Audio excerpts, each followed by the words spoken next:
안녕하세요. 이완희 목사입니다. 오늘은 웨스트민스터 신앙고백 제7장에 있는 내용을 가지고 함께 은혜를 잠시 나누기 원합니다. 제7장의 주제는 바로 하나님의 언약에 관한 것입니다. 이 하나님의 언약에는 죄인을 끝까지 놓지 아니하시고 그 언약을 갱신하시면서까지 인류를 구원하시고자 하시는 하나님의 그 사랑의 풍성함이 녹아져 있다는 것을 보게 됩니다. 우리가 이 대목을 이렇게 다루다 보면은 우리가 신앙생활하다 보면 의구심을 가질 수 있는 한 가지 대목이 무엇이냐면 구약시대의 성도들은 어떻게 구원에 이르렀을까? 이 부분에 대해서 알 것도 같으면서 잘 정리가 안 되는 경우들이 있는데 오늘 이 언약에 대한 교훈을 우리가 잠시 살펴보다 보면은 그 부분에 대해서 좀 더 명확한 통찰을 얻게 될 것입니다. 우리가 먼저 이 신앙 고백을 통해서 첫째로 배우게 되는 교훈은 무엇이냐면 하나님의 행위 언약에 대해서 우리가 배우게 됩니다. 7장 1항에 있는 내용을 읽어드립니다. 하나님과 피조물 사이의 간격은 너무나 크기 때문에 이성적인 피조물이 마땅히 하나님을 그들의 창조주로 순종해야 하는데도 그들이 하나님에게서 무슨 축복이나 상급을 얻어낼 수가 없었고 오직 하나님 편에서 자원하여 베풀어 주시는 은혜로서만 가능하였다. 그런데 그 은혜를 하나님께서는 언약을 수단으로 하여 나타내시기를 기뻐하셨다. 이항입니다. 인간과 맺은 첫 번째 언약은 행위 언약이었다. 그 행위 언약으로 아담과 그 안에서 그의 후손에게 생명이 약속되었다. 그 언약의 조건은 완전하고 개별적인 순종이었다라고 고백합니다. 행위 언약의 골자는 이런 것입니다. 그것은 아담에게 주어진 언약이었습니다. 아담에게 하나님께서 구체적으로 이렇게 세세하게 주신 그런 계명의 항목들은 우리가 다 성경에 나타나지 않지만 분명해서 가장 중요하게 하나님께서 그에게 명령하셨던 계명은 분명히 성경에 나타나고 있습니다. 동산 중앙에는 생명나무가 있었고 그리고 선악을 알게 하는 나무가 있었는데 선악을 알게 하는 나무는 절대로 따먹지 말아라. 이것이 바로 계명이었습니다. 이 계명을 지키면 네가 영원한 생명을 누리게 될 것이고 이 계명을 어기면 반드시 죽게 되리라는 그러한 약속을 주셨던 것입니다. 그러니까 행위 언약의 골자는 그 선악과를 따먹지 말라는 하나님의 계명을 지킴으로써 영원한 생명에 이르고 그리고 그 계명을 어길 때에 반드시 죽게 되리라는 그러한 언약이었던 것이죠.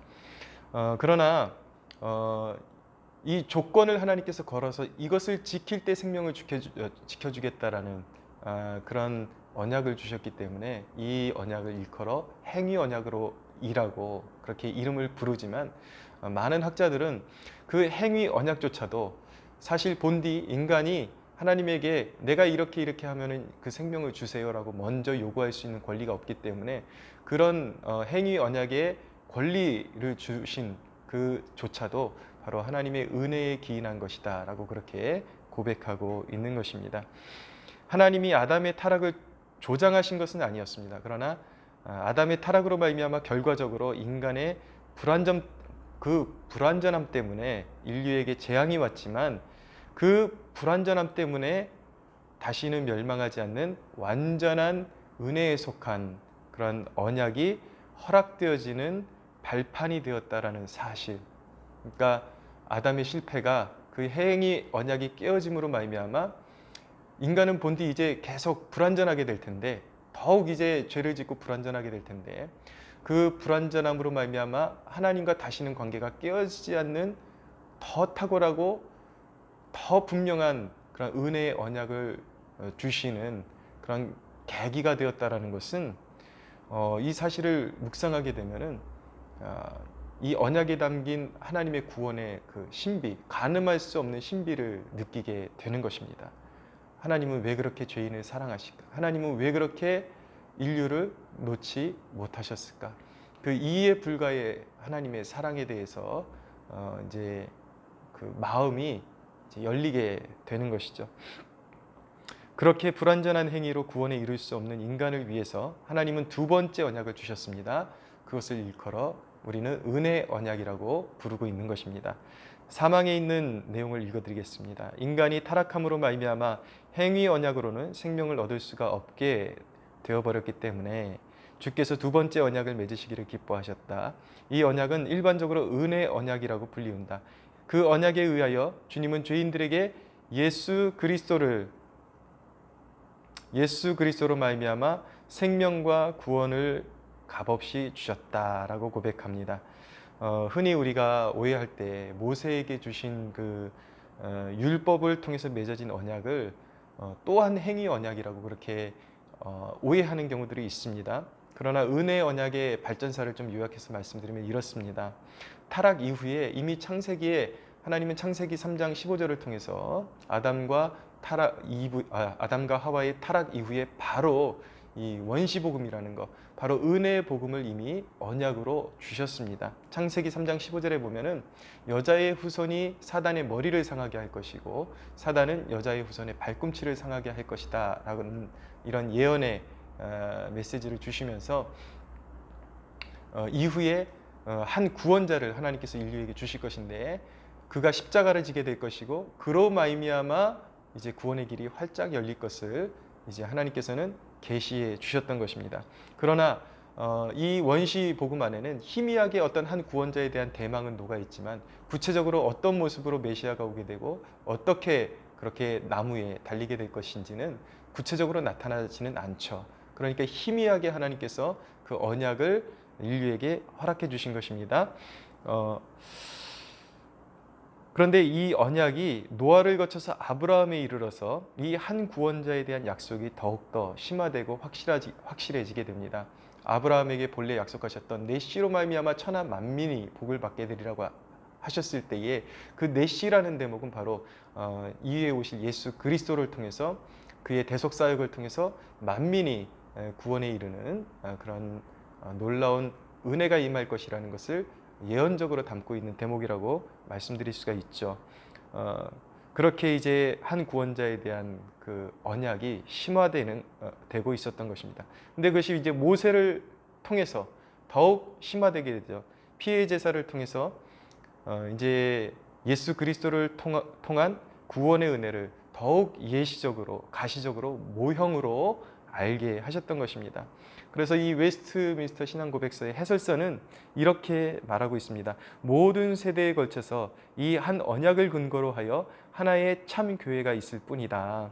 어떤 세대, 구약이든지 신약이든지 이제 그 아담에게 주신 행위 언약 이외에는 은혜 언약, 단 한 가지 언약 외에는 없다라는 것입니다.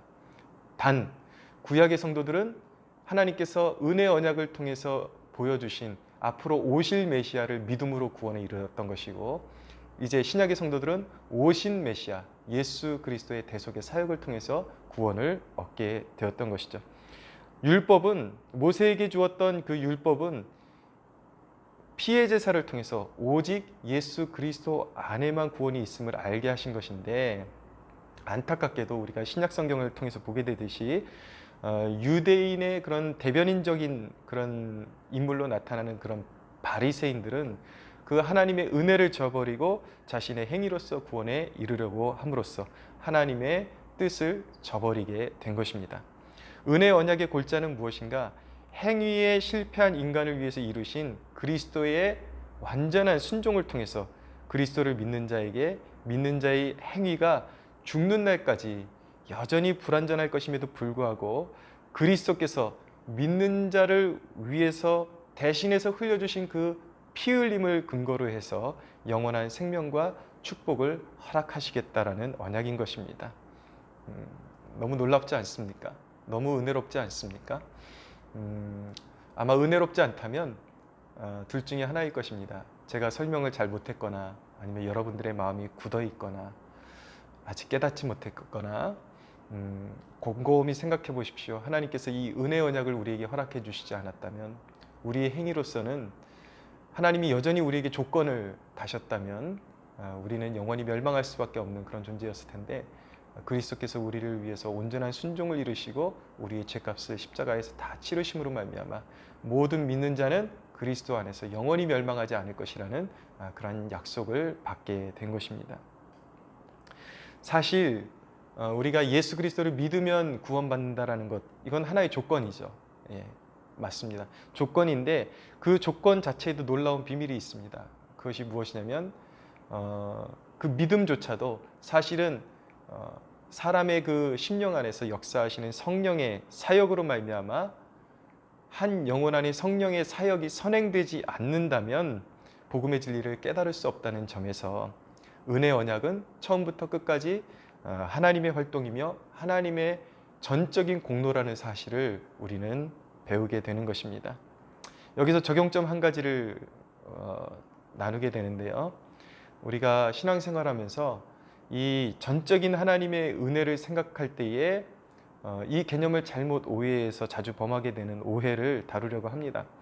이 구원의 은혜 그리고 하나님의 언약이 처음부터 끝까지 하나님의 활동이라는 이 개념을 오해한 사람들은 신앙에 있어서 지나치게 수동적이 되고 하나님을 향한 열심이 없는 경우가 참 많습니다. 그래서 저는 오히려 칼빈을 공부하면 공부할수록 그 하나님의 주권이라는 사상이 사실은 인간으로 하여금 하나님을 향해서 한없는 열정을 가지고 하나님을 섬기도록 만드는 것이 그것이 본래 칼빈의 그 사상에 담겨 있는 내용이었는데 공교롭게도 오늘날 이 칼빈의 신앙을 물려받은 종교개혁의 전통을 가장 잘 물려받았다고 하는 장로교가 오히려 이 개념을 잘못 수용함으로 인해서 오순절 교단이나 이런 타 교단에 비할 때에 좀 신앙이 너무 정적이고 이렇게 수동적으로 빨려 들어가는, 빠져드는 그런 우를 범하는 그런 경우들이 있지 않나 그런 생각을 가져봅니다. 물론 개 교회별로 어떤 교회는 장로교임에도 불구하고 굉장히 오순절적으로 굉장히 뜨거운 면이 있는 교회, 열심히 있는 교회도 있는 반면에 대부분의 이렇게 전통적인 개혁주의를 표방하는 교회들을 보면은 굉장히 정적이고 그리고 성도들의 그런 대화를 나누다 보면은 모든 것이 하나님의 은혜이고 하나님 편의 모든 것들을 이제 전가시켜 버리기 때문에 심지어는 내 의무까지도 전가시켜 버리는 그런 오류를 범할 때가 있어서 굉장히 수동적이고 열정 없는 모습을 보일 때가 있습니다. 그것은 분명히 사실입니다. 그러나 그것은 처음부터 끝까지 하나님이 하신다. 그 언약의 골자는 하나님이 하신다라는 골자이다. 이것을 잘못 이해했기 때문에 그런 패단이 나타나고 있는 것입니다. 분명한 것은 기독교 역사에 이 진리를 올바르게 이해했던 사람들은 하나같이 열정의 사람이 되었다라는 사실을 우리가 유의해야 합니다. 하나님은 여전히 은혜 언약 안에서도 즐겨 순종하고 기쁨으로 헌신하는 자에게 자신을 더욱 나타내시고 풍성한 상급을 허락해 주시는 것이 맞습니다.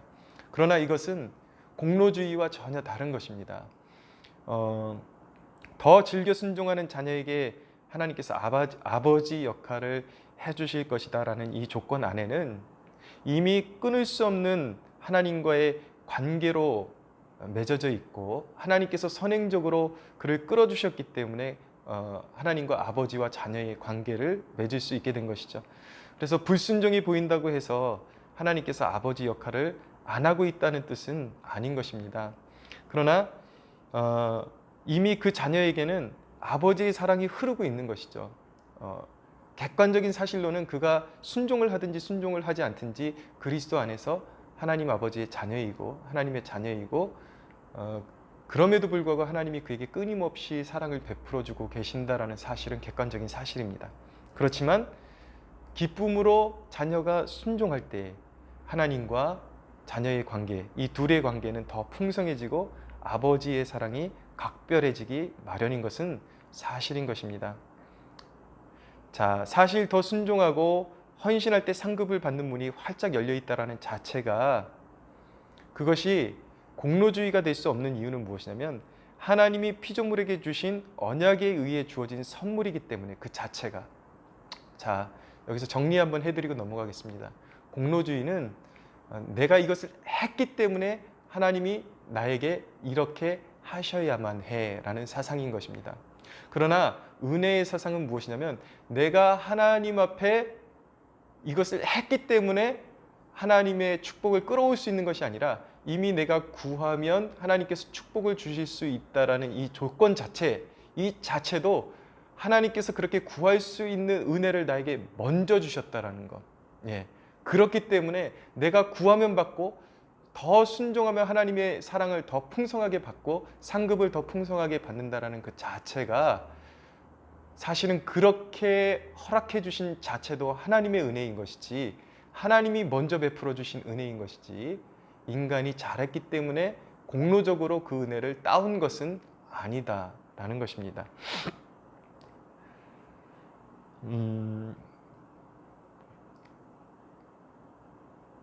그렇기 때문에 이 하나님의 은혜를 올바로 알게 되면요, 내가 하나님 앞에 노력해서 얻었다 할지라도, 그리고 수시간을 기도해서 하나님 앞에 응답을 받은 것이라 할지라도, 수십 일을 금식해서 하나님 앞에 받은 것이라 할지라도, 그것은 전적으로 그렇게 하면은 은혜를 줄 것이라는 그 약속 자체도 하나님께로부터 온 것이기 때문에 사실은 나의 공로가 아니라 전적인 하나님의 공로인 것이죠. 그래서 나에게 허락된 모든 것은 사실은 내가 아무리 노력했다 할지라도 그것은 사실은 하나님의 전적인 은혜인 것이기 때문에 그 은혜를 아는 자는 내가 다른 사람에 비해서 많은 은혜를 받았다 하는 것 자체가 공로가 될 수가 없고 사실은 자랑거리가 될 수가 있는 것이 아니라 오히려 빚진 자의 마음을 가지고 서로 나누는 자비의 삶을 추구하는 삶을 살게 되는 것입니다. 예수님이 우리를 위해 죽으심으로 피로 맺어진 언약을 세우셨습니다. 이 모든 것이 주님의 은혜입니다. 여러분, 이것을 꼭 기억하셔야 합니다. 행위의 신앙의 기반을 세우는 자는 자기 의를 세우게 됩니다. 그러나 표현할 수 없는 그 언약을 통해서 우리에게 주신 그 은혜에 잠긴 자는 주님을 닮아가게 되어 있습니다. 그래서 주님의 성품이 우리의 삶 가운데 나타날 수밖에 없는 것이죠. 이 대목을 올바로 이해하는 것이 왜 그렇게 중요한가? 여러분, 충전되지 않은 배터리를 가지고 어떤 그 사물을 움직이게 되면은 거기에는 한계가 있는 것입니다. 자기의 힘으로 선행을 행하려고 하면은 마치 배터리가 다 떨어진 상태에서 움직이려고 하는 사물처럼 조금 하다 보면 탈진이 되고 자기의가 돼버리고 쓰러지게 되는 것입니다. 여러분, 운동선수도 마찬가지인 것입니다. 이 상체, 예를 들어서 공을 치는 선수가, 야구 선수가 공을 치는, 손으로 치는 것이죠. 손으로 치는 것이지만 그 힘은 어디서 나오는가? 운동의 원리는 하체에서 힘이 나오는 것입니다. 하체와 허리에서 힘이 나오는 것입니다. 복싱 선수의 주먹질도 어디서 힘이 나오는가? 바로 다리와 허리에서 힘이 나오는 것입니다. 모든 운동에 통달한 사람들의 그 한결같은 지론이 무엇이냐면 모든 팔을 통해서 나가는 힘은 사실은 하체에서 다리와 허리의 힘에 의해서 나가는 것이라는 것을 모두 인정하는 것이죠. 이 말씀을 왜 드리는가? 우리가 하나님의 은혜 언약에 기초한, 하나님이 무조건적으로 나를 선택하셨고 그 십자가의 은혜로 말미암아 나를 사랑으로 부르셨고 나를 구원하셨다라는 이것을 숙고하지 않고 내 힘으로 선행에 이르려고 하면은 탈진하고 쓰러질 수밖에 없는, 자기 의에 오히려 완고한 사람이 될 수밖에 없다라는 것을 깨달아야 한다라는 것을 말씀하고 싶은 것입니다. 그렇기 때문에 당연히 참다운 선행을 하려면 우리가 정말 하나님의 자녀로서 선한 행실을 갖춘 열매 맺는 백성이 되려고 하면은 접근을 어디서부터 해야 되는가?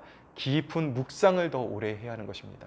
움직이기 전에 배터리를 충전해야 하는 것처럼 깊은 묵상을 통해서 그 십자가를 통해서 우리와 같은 죄인을 위해서 이해할 수 없는 사랑을 보여주신 그 하나님의 언약에 나타난 그 사랑을 깊이 묵상하고 하나님이 그만큼 우리를 사랑하시는구나, 정말 하나님께서 자신의 전부를 주셔서 우리를 사랑하시는구나 라는 것을 깨닫게 될 때 우리는 기쁨으로 순종할 수 있게 될 것입니다. 사랑하는 여러분, 하나님의 언약에 담긴 그 놀라운 사랑을 만져보고 그 사랑에 잠겨보고 풍성하게 이해하는 복을 누리시는 축복이 있게 되기를 예수님의 이름으로 소망합니다.